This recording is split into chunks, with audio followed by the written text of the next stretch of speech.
Mary Thrash has been a stalwart leader of the Friends of the Bemidji Public Library for more than 30 years. Her contributions to our cause seem countless. Marquee achievements include chairing the Friends when the Bemidji Public Library built its current facility in 1994 and 95.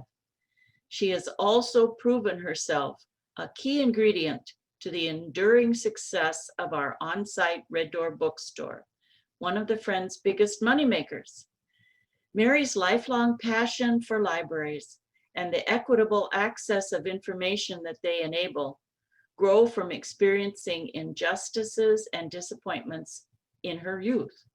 In her segregated school district, county authorities promised weekly library service to every school, hers included. In practice, however, this service started out as erratic and eventually stopped altogether, at least in the most disadvantaged neighborhoods, where children needed and craved this lifeline most. But with friends and advocates like Mary, we work to assure that such injustices will not be repeated.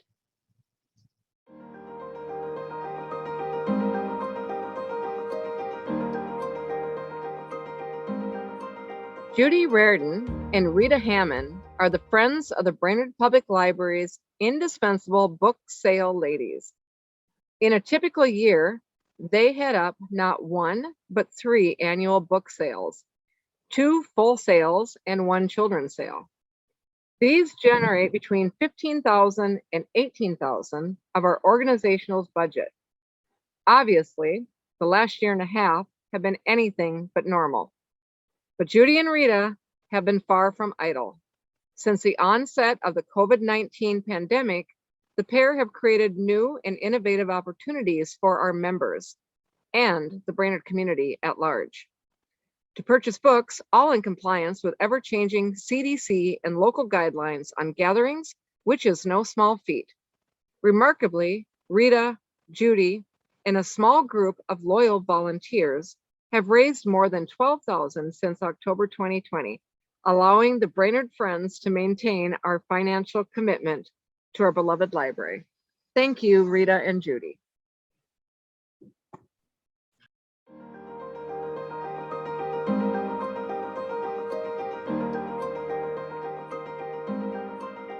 Cook Public Library has an unofficial mascot, the majestic moose.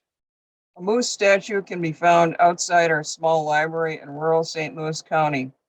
A taxidermy moose graces the inside, and the animal can be found throughout our branded materials. Credit for this last goes to standout friend and artist extraordinaire, Josh Olson. The Friends of Cook Public Library count on Josh to craft brochures and flyers for a host of occasions.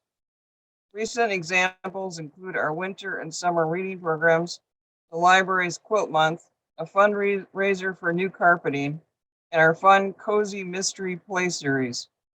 For this last, Josh has also shown his thespian side and pitched in as a character actor. In a town of Cook size, the library really does depend on its Friends of the Library, and we in turn rely on Josh Olson.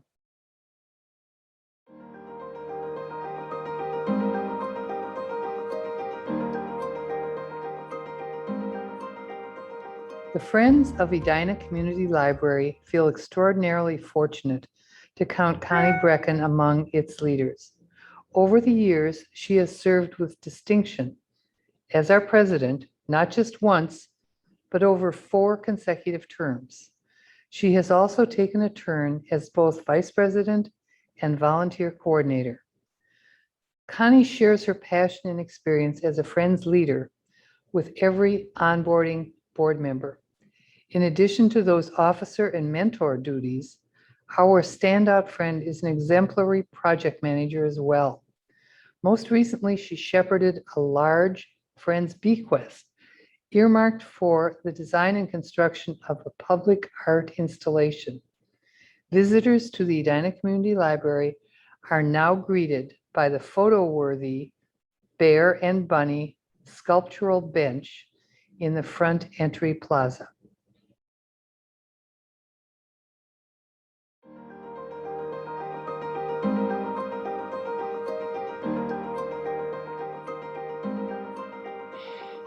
Pat Fideldy is a standout supporter of the Grand Rapids Area Library.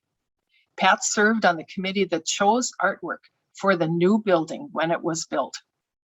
Pat worked with the Minneapolis Children's Museum and a consortium of nonprofits to bring a display of Grand Rapids heritage to the library. Boat, bait shop, and related equipment invite small visitors into the children's library. Pat helped create the author's quilt as a Friends fundraiser. The signatures of Minnesota authors were incorporated into the quilt that now adorns the library wall. Pat served on the Friends board for many years and continues as the go-to person when it's time to plan a special event. Pat lays claim to a unique contribution. She is Tracy Campa's mother, and Tracy is our children's librarian. Pat became Grandma Pat and helps Tracy with the summer children's story time. Pat remains active with the organization. Whether it's working at a book sale or sending out membership notices, we count on her to support the library.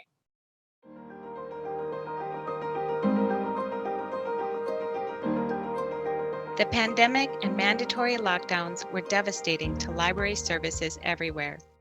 With little guidance from government agencies, library directors were initially left to go it alone when determining how to safely operate their facilities. Most opted to simply remain closed.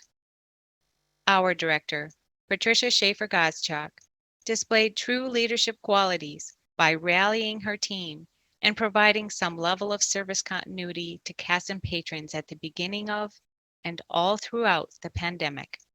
It was a welcome bit of normal in an abnormal time. Because Pat's commitment went so far above and beyond, we consider her more than just our director. She is a true friend.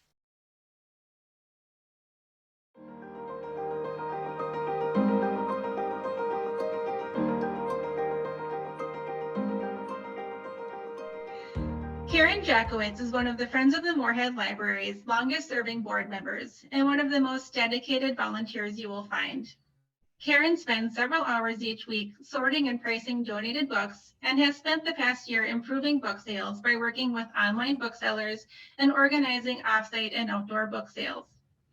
Karen also coordinates events such as the Outlander Book Club and has helped with countless other events and fundraisers. After serving as book sale co-chair and vice president for the past 10 years, Karen became president this year, and we can't wait to see what she does next.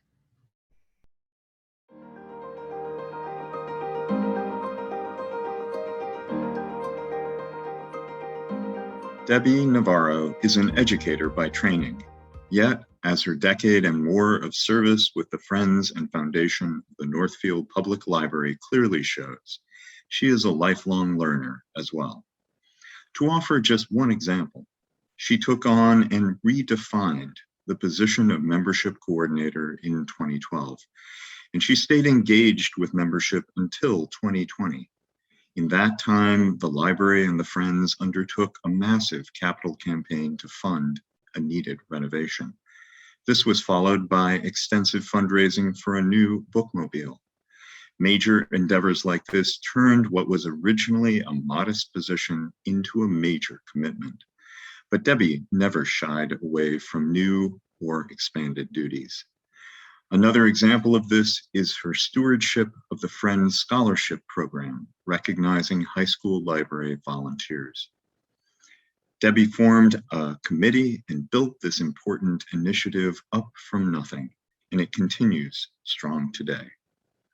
Thank you, Debbie, for being such a wonderful friend.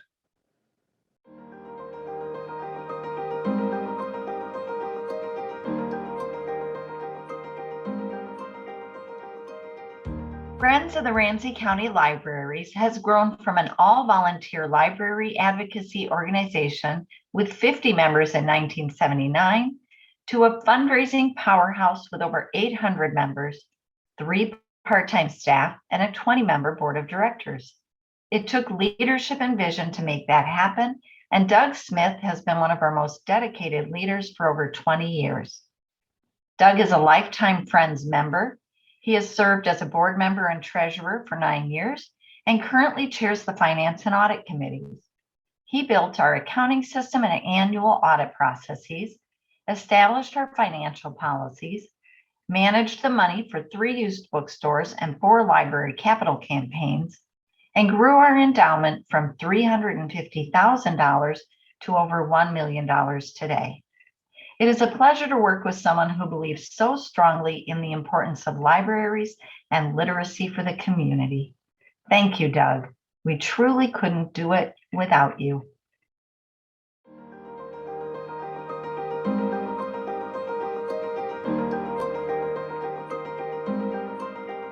Mary Ann Sandine grew up in Stillwater and returned to Stillwater schools as an elementary school teacher from 1964 to 2004.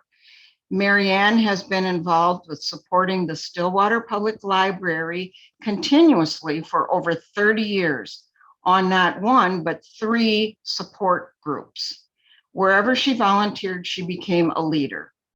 Beginning in 1988, she sat on the Board of Trustees, where she also served as president. In 1998, she was a founder of the Friends Group, and she sits as president of the group today. Later, she became one of the founding directors of the Stillwater Public Library Foundation. Since 2002, the twice-a-year book sales of the Friends provided over $160,000 in support to the library. It is a group effort, but one where Mary Ann's touch is clearly felt. As Stillwater's longtime retired library director, Lynn Bertelmio, said, Mary Ann is the constant in the Friends Group, carries a sense of history, and works diligently to forward the Friends and the library. Over the years, she has contributed to many projects, such as the restoration of Stillwater's Carnegie Library in 2006 and the installation of hearing loops in the library.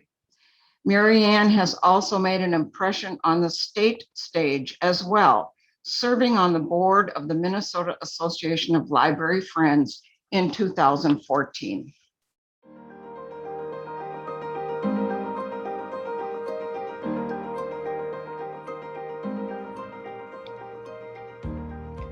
As the old saying goes, if you want something done, ask a busy person. Georgette Schumacher is that busy person for the Friends of the Wabasha Public Library. Although she works a full-time job, she has made time for us in a number of ways. She holds distinction as both a past co-president and founding board member of our group. Georgette is also the most computer savvy of our friends and can be relied on whenever there is a graphic design need or other techie task that requires attention. Her creations range from eye-popping event flyers and ticket designs to more prosaic, but no less important things like spreadsheet templates and online sign-up sheets. Georgette's ability to juggle her many obligations and willingness to share her gifts make her a standout friend.